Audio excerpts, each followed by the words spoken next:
संजय जी, पहले उनको ये बात समझना चाहिए कि एग्जिट पोल्स किसी के घर में या किसी के ऑफिस में बनाए तो बनने वाला नहीं है। अगर वैसा बन सकता है तो आप भी एक बुक खरीद लीजिए, एक पेन खरीद लीजिए, 10 लोगों को सामने बिठा लीजिए, मन में ऐसे एग्जिट पोल खुद लिख लीजिए। आप किस बात की डर है? अभी लगता है संजय जी को अभी शांत हो जाना चाहिए। अगर इनको 4 तारीख से डर लग रहा है तो ये कोई हॉलिडे पे चले जाइए। आप टीवी मत ऑन करिए, मत देखिए, आप डर जाएंगे। नमस्कार, स्वागत है आपका द न्यूज पर। मैं हूं आपके साथ शिप्रा सैनी। लोकसभा चुनाव की मतगणना से ठीक पहले एग्जिट पोल के आंकड़ों ने इंडी गठबंधन की नींद उड़ा दी है। राहुल गांधी, अखिलेश यादव के बाद अब आम आदमी पार्टी के नेता संजय सिंह से लेकर कांग्रेस पार्टी के नेता दिग्विजय सिंह ने एग्जिट पोल के नतीजों को लेकर अपनी बौखलाहट दिखाई है। जहां एक तरफ कांग्रेस पार्टी के नेता दिग्विजय सिंह ने इस एग्जिट पोल में जो एनडीए को बहुमत मिल रहा है उसके बारे में जब उनसे सवाल किया गया तो उन्होंने जवाब दिया, कहा कि जनता का वोट अगर पड़ा तो बीजेपी बहुमत उन्हें नहीं मिल रहा है। कांग्रेस पार्टी ने 295 का जो आंकड़ा दिया है वो बिल्कुल सही है। बीजेपी 300 पार है तो वो जनता का वोट नहीं है, वो ईवीएम का वोट है। यानी जो एग्जिट पोल में बीजेपी को 300 पार तमाम एग्जिट पोल दिखा रहे हैं उससे कहीं ना कहीं दिग्विजय सिंह बौखलाए हुए हैं और कह रहे हैं कि वो ईवीएम का वोट है, वो जनता का वोट नहीं है। दिग्विजय सिंह ने क्या कुछ कहा है और किस तरीके से इन एग्जिट पोल के नतीजों को नकार दिया है, सुनिए। पोल आया है वो भारतीय जनता पार्टी की सरकार दिखाती हुई तीसरी बार दिख रहा है। तमाम एग्जिट पोल जनता का वोट अगर पड़ा है तो इनको बहुमत नहीं मिल रहा है और जो कांग्रेस पार्टी ने 295 का फिगर दिया है वो सही है। और उसके बाद यदि 300 पार तो वो जनता का वोट नहीं है, वो ईवीएम मशीन का वोट है। तो एक तरफ कांग्रेस नेता दिग्विजय सिंह की ये बौखलाहट तो दूसरी तरफ आम आदमी पार्टी के नेता संजय सिंह ने बाकायदा एक लंबी चौड़ी प्रेस कॉन्फ्रेंस जो है वो एग्जिट पोल को लेकर की और संजय सिंह ने जिन एजेंसियों ने सर्वे किया उन पर ही सवाल उठा दिए और कहा कि मोदी जी के दबाव में ये उल्टे सीधे आंकड़े जो हैं वो तमाम जो न्यूज एजेंसीज हैं जिन्होंने ये एग्जिट पोल जारी किया है उन्होंने ये आंकड़े पेश किए हैं। संजय सिंह ने कहा कि जहां जितनी सीटें नहीं उतनी सीटों पर चुनाव लड़वा रहे हैं, कहीं बीजेपी को दे रहे हैं कुल वोट से ज्यादा शेयर तो कहीं उस पार्टी को चुनाव लड़वा दिया जिसने उम्मीदवार ही नहीं उतारे हैं।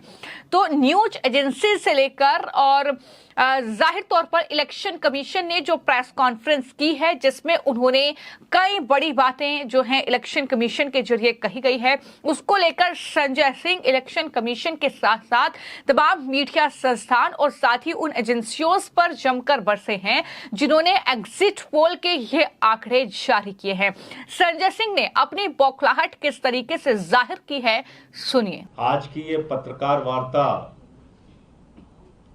पिछले 2 दिन से लगातार एग्जिट पोल के नतीजों को लेके भारतीय जनता पार्टी के द्वारा जो लड्डू बांटे जा रहे हैं, देश की जनता को भ्रमित किया जा रहा है और कल मतगणना को प्रभावित करने से पहले की एक नाजायज कोशिश की जा रही है, उसको लेकर आज की ये पत्रकार वार्ता है कि कैसे ये एग्जिट पोल अपने आप में खुद को किसी दूसरे के प्रमाण की जरूरत ही नहीं है। ये एग्जिट पोल खुद को अपने आप झूठा और गलत साबित कर रहा है और इस मामले में मैं एग्जिट पोल करने वाले जितनी भी एजेंसियां हैं उनको धन्यवाद देना चाहूंगा कि उन्होंने खुद अपने आप को एक्सपोज कर दिया पूरे देश के सामने कि कृपा करके देश के लोगों हमारे एग्जिट पोल पर बिल्कुल भरोसा मत करना। ये कौन कह रहा है? एग्जिट पोल करने वाली एजेंसियां। और क्यों कह रही हैं? क्योंकि उन्होंने खुद अपने एग्जिट पोल को हास्यास्पद बना दिया, अविश्वसनीय बना दिया और देश की जनता को बता दिया कि कभी भी इस एग्जिट पोल पे भरोसा मत करना। और ऐसा, मैं फिर दोहरा रहा हूं, ऐसा भारत के चुनावी इतिहास में, एग्जिट पोल के इतिहास में पहली बार घटित हुआ है। क्या घटित हुआ है? अब मैं शुरू करता हूं झारखंड से। एक राज्य है झारखंड। इस झारखंड राज्य में सीपीआईएम चुनाव ही नहीं लड़ रही है। वहां पर सीपीआईएमएल चुनाव लड़ रही है, मार्क्सवादी लेनिनवादी पार्टी चुनाव लड़ रही है, और यहां पे लिखा हुआ है सीपीआईएम को 2 से 3 सीटें। सीपीएम चुनाव ही नहीं लड़ रही और दे रहे हैं उसको 2 से 3 सीट, और सीपीआईएमएल भी जो चुनाव लड़ रही है वो 1 सीट पे चुनाव लड़ रही है। दूसरा, तमिलनाडु में कांग्रेस पार्टी चुनाव लड़ रही है 9 सीट पे और उसको जिताया जा रहा है 15 सीटों पे। कांग्रेस खुद 9 सीट पे चुनाव लड़ रही है और उसको जिताया जा रहा है 15 सीटों पे। तीसरा, उत्तराखंड में कुल सीटों की संख्या है 5 और बीजेपी को दिया जा रहा है 6 सीट। कुल सीटों की संख्या है 5 और बीजेपी को दी जा रही है 6 सीट। यह तमिलनाडु है। यहां का रिजल्ट आने के बाद तो बीजेपी वाले बेचारे खुद ही मूर्छित होकर गिर गए, उनको खुद ही नहीं भरोसा हो रहा है। तमिलनाडु में 34% ±3% बीजेपी का वोट शेयर है। मेरे ख्याल से भगवान भी इस एग्जिट पोल के सर्वे पे भरोसा नहीं करेगा कि बीजेपी को 37% वोट शेयर तमिलनाडु में मिल रहा है। 37% वोट शेयर तमिलनाडु में मिल रहा है बीजेपी को। इसके बाद ये हरियाणा में कुल सीट है 10, कुल सीटों की संख्या है 10 और वहां पे एग्जिट पोल के नतीजों में दिखाया जा रहा है कि 16 से 19 सीटें आएंगी, जिसमें से 6 से 8 सीटें वो एनडीए को दी जाएंगी, बाकी इंडिया को दी जाएंगी। उन पे दबाव बना होगा एग्जिट पोल के नंबर बदलने के लिए। उन्होंने कहा ठीक है मोदी जी, हम ऐसा नंबर बदल देते हैं जिस पे जनता विश्वास ही नहीं करेगी। तो ये काम हुआ है। अब मैं एग्जिट पोल के पुराने इतिहास आपके सामने एक एक करके रखना चाहता हूं और मैं समझता हूं इसको जरा ध्यान से आप लोग सुनिएगा। 2004 में एग्जिट पोल के नतीजे आए थे और इंडिया साइनिंग का तगड़ा जोरदार नारा दिया गया था और उस इंडिया साइनिंग के नारे में एक ने बीजेपी को 268 सीट दी थी, दूसरे चैनल ने 267 दी थी, तीसरे ने 270 दी थी, चौथे ने 263 दी थी, पांचवें ने 265 दी थी। और जब नतीजे आए तो बीजेपी 2004 में ध्वस्त हो गई। आते हैं, जल्दी की बात करते हैं, ज्यादा लंबा नहीं जाएंगे। 2021 में वेस्ट बंगाल में चुनाव हुआ और उस वेस्ट बंगाल के चुनाव में हमारे आदरणीय प्रधानमंत्री जी ने नारा दिया 200 पार, 200 पार, 200 पार। पश्चिम बंगाल में 200 पार। सब कह रहे थे कोरोना है, मत प्रचार कीजिए। बोले नहीं, हम तो कोरोना में भी 200 पार, 200 पार करेंगे। एक टीवी चैनल ने बीजेपी को दिया 121, दूसरे ने दिया 148, तीसरे ने दिया 115, चौथे ने दिया 185, पांचवें ने दिया 132, छठवें ने दिया 115, सातवें ने दिया 160, आठवें ने दिया 192, नौवें ने दिया 185 और 10वें ने दिया 135। 10 टीवी चैनल के ये एग्जिट पोल के नतीजे हैं 2021 के वेस्ट बंगाल के। पैदा किया गया। देखिए, ऐसा है कि उनका वो भारत के निर्वाचन आयोग है, ठीक है, और जो विदेशी ताकतें कुछ कर रही हैं तो उसकी जवाबदेही मोदी जी की है। तो मोदी जी से पूछें उसके बारे में। सर आपका एग्जिट पोल क्या कहता है? एक राजनीतिक पार्टी के नेता की तरह बात नहीं करना चाहिए चुनाव आयोग को। वो किसी राजनीतिक पार्टी के नेता नहीं है। उनकी जिम्मेदारी है चुनाव को निष्पक्ष संपन्न कराना, सिर्फ इतनी जिम्मेदारी है उनकी। हमारा एग्जिट पोल इंडिया गठबंधन का, मैं फिर दोहरा दे रहा हूं, 295 सीटें इंडिया गठबंधन को मिलेंगी और ये एग्जिट पोल जनता का एग्जिट पोल है और जो टीवी चैनलों पे दिखाया गया वो मोदी का एग्जिट पोल है। जो जनता का एग्जिट पोल है उसमें वो नेता शामिल थे इंडिया गठबंधन के जिन्होंने प्रचार किया जमीन पे जाकर, जिनके कार्यकर्ताओं ने वोट मांगे और वो सारे लोग मिलकर अपने राज्यवार जो संख्या उन्होंने बताई उसके आधार पर 295 से ज्यादा सीटें इंडिया गठबंधन की आएंगी और इंडिया की जो सरकार 4 जून को बनेगी वो देश के हित में काम करेगी, जो वादे हमने पूरे किए हैं। तो जाहिर तौर पर तमाम जो न्यूज चैनल हैं उन्होंने अपने एग्जिट पोल के आंकड़े जारी किए और ये एग्जिट पोल साफ तौर पर ये बता रहा है कि एक बार फिर से देश में एनडीए की वापसी हो रही है, एक बार फिर से प्रधानमंत्री नरेंद्र मोदी बन रहे हैं। लेकिन यही एग्जिट पोल विपक्ष मानने के लिए तैयार नहीं है। इसे मोदी मीडिया का एग्जिट पोल बताया जा रहा है, इसे सरकारी एग्जिट पोल बताया जा रहा है। तमाम एजेंसियों पर दबाव है सरकार का, इस तरीके के आरोप लगाकर विपक्ष या यूं कहें कि इंडिया अलायंस के जो तमाम बड़े राजनीतिक दल हैं वो इस एग्जिट पोल को नकार रहे हैं। और संजय सिंह तो यहां तक कह गए कि एग्जिट पोल एजेंसियों ने खुद को एक्सपोज कर दिया है, गलत आंकड़े पेश करके, उल्टी सीधे सीटें देकर। ये तमाम बातें संजय सिंह ने कही है और उन्होंने इसी के साथ इलेक्शन कमीशन को भी घेरा है और ये कहा कि एग्जिट पोल के जरिए मतदाता को भ्रमित करने की नाजायज कोशिश की जा रही है। एग्जिट पोल खुद को झूठा और गलत साबित कर रहा है। तो इस तरह की बौखलाहट दिखाई संजय सिंह ने। लेकिन उसके तुरंत बाद जो हैदराबाद से बीजेपी की उम्मीदवार हैं माधवी लता, वो लगातार एग्जिट पोल के आंकड़ों को लेकर काफी ज्यादा खुश और संतुष्ट नजर आ रही हैं। उनकी तरफ से संजय सिंह पर बड़ा हमला बोला गया और माधवी लता ने कहा कि इतनी दिक्कत अगर संजय सिंह या विपक्षी नेताओं को है तो एक पेन कॉपी लेकर खुद एग्जिट पोल वो बना सकते हैं, उन्हें किसी ने नहीं रोका है, वो भी अपना एग्जिट पोल बनाए। तो इस तरीके से माधवी लता ने संजय सिंह के इन आरोपों पर जवाब दिया। इसको आप कैसे देखते हैं? संजय जी, पहले उनको ये बात समझना चाहिए कि एग्जिट पोल्स किसी के घर में या किसी के ऑफिस में बनाए तो बनने वाला नहीं है। अगर वैसा बन सकता है तो आप भी एक बुक खरीद लीजिए, एक पेन खरीद लीजिए, 10 लोगों को सामने बिठा लीजिए, मन में ऐसे एग्जिट पोल खुद लिख लीजिए। आप किस बात की डर है आपको?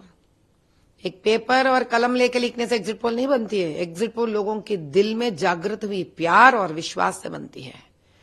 उससे जब लोग आगे बढ़कर एक मतदान देते हैं उससे एग्जिट पोल्स बनती है। अभी भी इनको समझ में नहीं आया कि लोगों के दिल में जीने वाले मोदी जी के प्यार, मोदी जी पे विश्वास, लोगों का मोदी जी पे पूर्ण जो भक्ति है उसके वजह से वोट में, मतदान में वो कन्वर्ट हुआ है। अभी लगता है संजय जी को अभी शांत हो जाना चाहिए। अगर इनको 4 तारीख से डर लग रहा है तो ये कोई हॉलिडे पे चले जाइए, आप टीवी मत ऑन करिए, मत दे के आप डर जाएंगे। ऐसे 400 पार करके निकल के आएंगे हम। अभी से आप ये हालत है, मुझे डर लग रहा है क्या होगा 4 तारीख को इन लोगों का हालत। मैं कहती हूं आप रेस्ट ले लो। देन आई वुड से आपको भी please by one classmate notebook, आप भी एक बढ़िया सा पेन खरीद लीजिए। यू ऑल्सो सिट इन आप office, you also right your exit polls. Who is stopping you? Nobody is stopping. The problem here is, how does it matter? End of the day, the decision is taken by the citizen of this nation, Bharat. And Modi ji is not in the books or pens or papers that somebody would sit in an office and write. He is there in the hearts of people. Aap should know that he has signatured his autograph in the hearts of people. So it doesn't really matter whether a book and pen is being put in a BJP's office to write the exit polls, or in the AAP's office, or in the Congress office.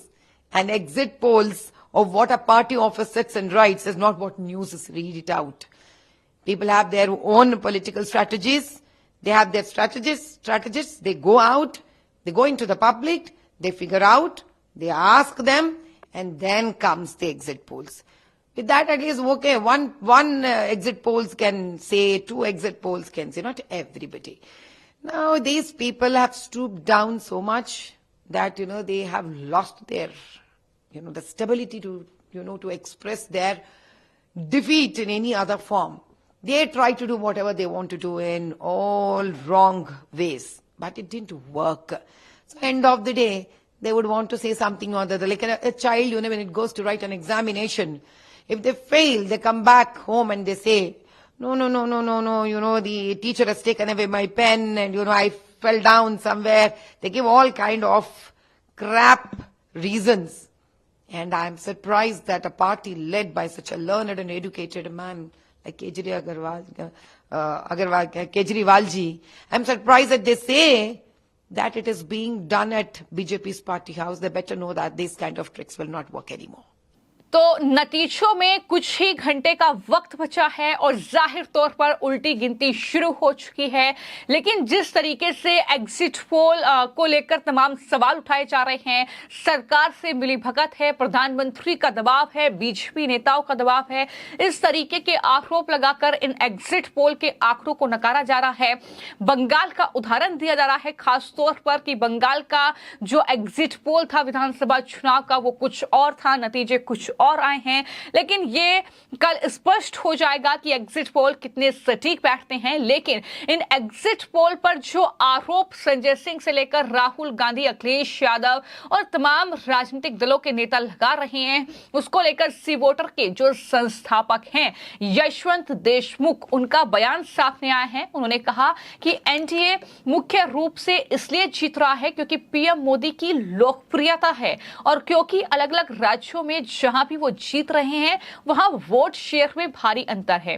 2 राज्य अच्छे युद्ध के मैदान हैं, पश्चिम बंगाल और महाराष्ट्र। इन राज्यों के अलावा सभी राज्य एक तरफा हैं। ये बड़ी बात सी वोटर के जो फाउंडर हैं यशवंत देशमुख, उनकी तरफ से कही गई है। इसके अलावा उन्होंने कहा कि राहुल गांधी की मोदी फैंटेसी पोल टिप्पणी पर भी जवाब दिया और कहा कि राजनेता कहने के लिए स्वतंत्र है, वो जो चाहे कह सकते हैं। ये पीएम मोदी के काल्पनिक पोल हैं, लेकिन जब हमारे एग्जिट पोल दिखा रहे थे कि कांग्रेस कर्नाटक, तेलंगाना या पश्चिम बंगाल, दिल्ली, पंजाब, केरल और तमिलनाडु में अन्य इंडी गठबंधन के सहयोगियों को जीत मिल रही है, जब भी हम कह रहे थे कि वो नेतृत्व कर रहे हैं, वो जीत रहे हैं, तो क्या हम राहुल गांधी, अरविंद केजरीवाल, ममता बनर्जी या स्टालिन के काल्पनिक सर्वेक्षण थे? ये तमाम सवाल जो है वो सी वोटर के जो फाउंडर हैं यशवंत देशमुख, उनकी तरफ से किए गए हैं। तो कुल मिलाकर उनका भी बयान सामने आया है। उन्होंने किस तरीके से इन आरोपों को विपक्ष के सिरे से खारिज करते हुए जवाब दिया है, सुनिए। Exit polls are a very healthy exercise for democracy. The world over, all the healthier democracies are doing that. It's not just about who is winning and losing. Exit polls are important to understand the mandate, why exactly that mandate is coming. So a lot of data processing and data mining happens after the elections are over in order to understand the mandate. So elections only give you who is winning, but exit polls and that data processing gives you why a certain party or leader is winning or why the other guys are losing. And so there is a huge data processing and huge data mining of sort to understand the mandate, to explain the mandate. So it's an integral part of democratic system. It has to be honored and respected that way. An exit poll, NDA government is third time coming. So what would you say? Well, it is not neither expected nor out of the thing, because apart from the exit poll, we do daily trackers every day. And for the ABP, the tracker polls were on. With India Today, we do every 6 months mood of the nation for more than 20 years now. So all those numbers, all those surveys which we have been doing, they were showing in the same direction. So actually, there is nothing new or nothing surprising in the exit poll. Any exit poll, whatsoever the total exit polls are saying, is pretty much continuation what in the January 26th issue of India Today in the Mood of the Nation or ABPC voter tracker that we have been saying. It is just a continuation of that. So we don't find anything surprising in the trend. So how you come so much confidence about NDA winning, sir? In your exit? Well, NDA is winning primarily because Prime Minister Modi is popular, simple. And NDA is winning because there is a huge gap of the vote share in different states wherever they are winning over the thing. Wherever the opposition winning, they are winning at a good gap themselves, like in Tamil Nadu or in Kerala or in other states. Two states are really good battleground states. One is the West Bengal and one is Maharashtra, where the contest is on each and every seat. But beyond West Bengal and beyond Maharashtra, actually all the states are one-sided of sorts, this way or that way. Wherever they are going in one-sided way. So I don't see, and this has been our finding all along for almost like 1.5 years, the same kind of a tracker, same kind of Mood of the Nation, everybody has been replicating that and saying the same thing. So there is nothing surprising in the exit poll that you would say. Whatever the tracker and the Mood of the Nation poll of Sea Voter was saying before the election, the exit poll trends are just going in the same direction, a bit more in contrast. Okay, but Rahul Gandhi said that this is the Modi fantasy poll, not exit poll. Well, politicians are free to say whatever they wish to say. They can say that they are fantasy polls of Mr. Modi. But when our exit polls were showing Congress is winning in Karnataka, when our trackers and everybody was showing that Congress is winning in Telangana, or for that matter, even if you count other India alliance partner, West Bengal, Delhi, Punjab, Kerala, Tamil Nadu, and so on and so forth, whenever we were saying that they are leading and they are winning, were we fantasy polls of Rahul Gandhi? Were we fantasy polls of Arvind Kejriwal, fantasy poll of Mamata Banerjee or Stalin or anybody or Naveen Babu or like that? So, that's okay. Politicians do their job. Their job is to try and win the election. But it would be nice if some respect is shown to, as a professional, what we do, some respect is offered to us as well. तो फिलहाल exit poll के आंकड़े 1 जून को आए थे, लेकिन बौखलाहट, तिलमिलाहट अभी तक कम नहीं हुई है। कोई कह रहा है कि एग्जिट पोल जो है पीएम मोदी के दबाव में बने हैं, तो वहीं पर दिग्विजय सिंह का कहना है कि 300 सीटों से ज्यादा सीट अगर बीजेपी को मिलती है तो मान लीजिएगा कि ईवीएम में गड़बड़ी है। यह जनता का वोट नहीं, ईवीएम का वोट है। लेकिन ये तो कल तय हो जाएगा कि आखिर किसके खाते में कितनी सीटें जाती हैं और एग्जिट पोल के ये आंकड़े कितने सटीक आते हैं और वहीं विपक्ष की क्या तिलमिलाहट देखने को मिलती है। फिलहाल आपकी इस पूरी खबर को लेकर क्या राय है, कमेंट बॉक्स में जरूर लिखें। धन्यवाद।